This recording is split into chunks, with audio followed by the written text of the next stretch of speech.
America is currently $35 trillion in debt as government spending, interest rates, and threats about a recession keep rising. It might make you wonder why the US isn't paying off this massive debt, or if it even plans to. But first, let's break down what national debt really means. In 2023, the US government spent $6.3 trillion on things like Social Security, Medicare, and new fighter jets. $4.8 trillion out of this was covered by various taxes such as payroll, income, corporate, and sales taxes. However, this left $1.5 trillion unaccounted for, creating what's known as a budget deficit. Simply put, it's when there's more money going out than coming in. If you go into a store wanting to buy a $1,000 smartphone but only have $100, then you can't buy it without going into debt, similar to a credit card situation. The US government does something similar. When it needs more money, it borrows by selling something called a government bond, which is like an IOU note promising to pay back with interest. This has been a routine for the past 20 years, leading to the staggering national debt we see today. But the twist is that the actual amount of debt might not be as critical as you think. Economists look at something called the debt-to-GDP ratio, which compares the total debt to the size of the economy. This ratio helps understand how manageable the debt is in relation to the country's economic output. Walking into a bank to borrow $1 million when you only have $50 will probably get security to escort you out, but if you're worth $100 million, it's a different story altogether.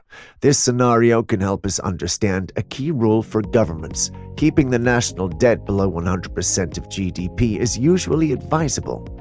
Crossing this threshold can lead to problems, as seen in Greece in 2011 when its debt-to-GDP ratio reached 180%, leading to a declaration of bankruptcy. The US debt-to-GDP ratio is around 120%, which raises concerns. So why doesn't the US seem worried about paying down its debt? When it comes to personal finances, debt is generally viewed negatively because it can spiral into larger financial issues if not managed carefully. For instance, a $100 grocery bill could inflate to $400 due to interest, or a $500 laptop could eventually cost $2,000. However, government finances operate under a different set of rules. The US government, for instance, is not constrained by the typical constraints of personal finance. Economist Warren Mosler, who began studying national debt while working on Wall Street in the 1990s, made a fortune by understanding something crucial that many overlooked. During the 1990s, Italy was in a precarious financial state, heavily indebted with a shaky economy causing investors to worry about the country's ability to repay its debts. While most investors feared Italy might default, Mosler saw an opportunity and bought even more Italian bonds, becoming the largest holder outside of Italy. He did this based on a key insight. Unlike individuals, governments follow a different financial playbook. Where personal finance typically involves earning, spending, and borrowing as necessary, government financial operations don't always follow this path. The concept of modern monetary theory, MMT, suggests that countries which issue and borrow in their own currency, like the US, face no risk of bankruptcy in a conventional sense. This theory underpins the view that for such countries, the total national debt is less critical than the economic context in which it exists. When it came to Italy, its national debt was in its own currency, the lira, which Italy alone produced.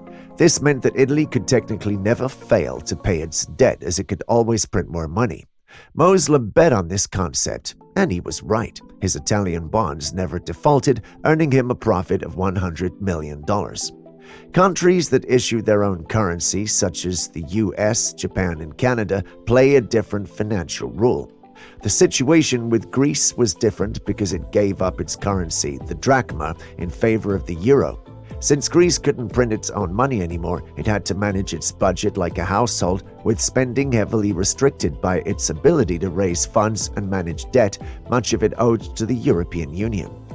Unlike Greece, the US controls its currency. When the US government decides to spend money, Congress authorizes the expenditure and the Federal Reserve credits the necessary accounts. Studies indicate that for the Federal Reserve, creating money is as simple as a few keystrokes. Former Federal Reserve Chair Ben Bernanke, when asked during an interview on 60 Minutes if the Federal Reserve was spending taxpayer money, explained that it wasn't. He described the process of lending to banks as just using a computer to increase the size of an account at the Fed. It's akin to printing money. In such a system where the government can essentially create money by changing numbers on a computer, it raises an interesting question. What's the point of taxes?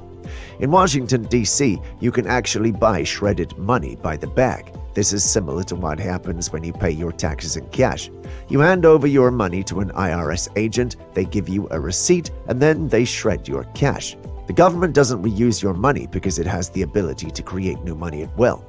When it comes to tax collection, the government isn't gathering money to fund expenditure directly. Instead, taxes serve primarily to remove money from circulation. This might sound odd, but there are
Economist Mitchell, these processes are coordinated between the government and the Treasury. The Treasury issues new bonds roughly in line with its deficit spending. This is crucial because the central bank would otherwise run out of bonds to sell, which are needed to drain the excess reserves created by deficit spending. Although the government could technically pay off its $35 trillion national debt immediately, it chooses not to, largely because of principles derived from modern monetary theory. Under MMT, the traditional concerns of national debt are viewed differently, focusing more on maintaining economic stability rather than balancing budgets like a household might. The U.S. faces minimal financial constraints, yet there is one critical boundary it strives never to breach. But how severe is crossing this line, and is it justified given the significant challenges of managing a national debt currently at $34.5 trillion? Firstly, there's the issue of credibility. In the world of finance, credibility is often quantified by a credit score, a numerical indicator of how likely someone is to repay a loan. For countries, credibility is measured by credit ratings. Top-rated countries like Germany, Sweden, and Singapore hold AAA ratings indicating utmost trustworthiness. On the other hand, countries like Sri Lanka, Zambia, and Belarus, rated as SD or selective default, are seen as high risk. The US has recently experienced a downgrade from AAA to AA+ due to rising national debt, a lack of coherent repayment strategy, and a volatile political landscape. Furthermore, the financial implications of borrowing are profound. In 2023, net interest payments on the national debt hit a historical high of $663 billion. Projections for 2024 stand at around $745 billion. Over time, these interest payments could surpass current annual budget deficits. Despite these concerns, the most significant fear for the US isn't just about debt levels, it's about avoiding hyperinflation, which could occur if the government were to suddenly pay off its debt. Hence, the US maintains its debt strategically to prevent such economic instability.